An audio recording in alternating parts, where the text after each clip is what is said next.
Now, if someone comes across a self-directed IRA company or they hear about them, why would one choose to open up a self-directed IRA versus just a regular IRA at Schwab or Fidelity or wherever they bank? Again, that comes down, that becomes a personal decision. That when I give presentations and when I'm out there talking, one of the things that I always say is that self-directed accounts allow you to leverage your knowledge. So if you have an intimate knowledge about a certain asset class or a certain thing, so take real estate, you can invest in real estate, directly in real estate. You don't have to go through a REIT, and you can get very granular with it. So if you want to buy 125 Main Street, you can buy, assuming that you had the money in the retirement account, you could do that. So it allows you to invest in things that maybe you have a better knowledge of. It allows you to invest in real estate, for instance, in areas that maybe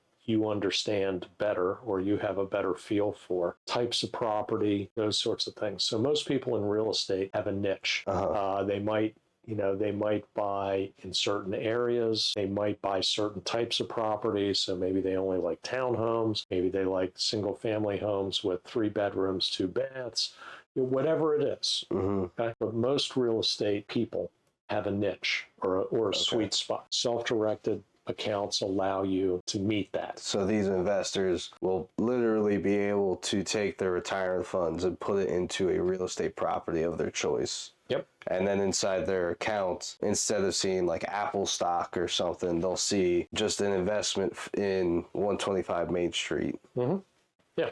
Okay. So holding real estate in an account is no different from holding a stock.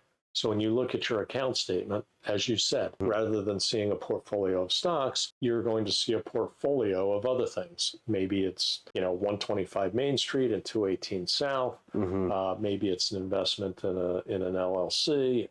It could be a myriad of things. What self-direction allows you to do is to invest in things that maybe you have a little bit a better knowledge of or more control of. Okay. And, one of the things that I've found both in my accounting practice and in MidAtlantic is that people who understand their investments tend to be more plugged in to what's going on in their investment accounts. So, look, there's a place for stocks and bonds. Okay? I'm not saying that there's not.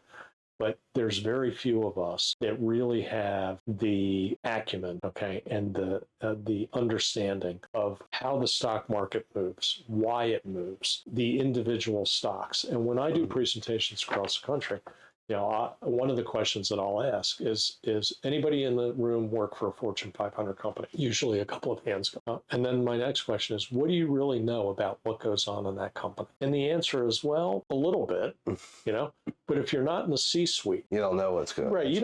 Right. You don't necessarily know everything that's going on. Yeah. So if you're, even though you're pretty high up the food chain, maybe in the company, you don't have all the pieces. Okay. And again, that's somebody who maybe is a little closer to what's going on in a company than you or I are.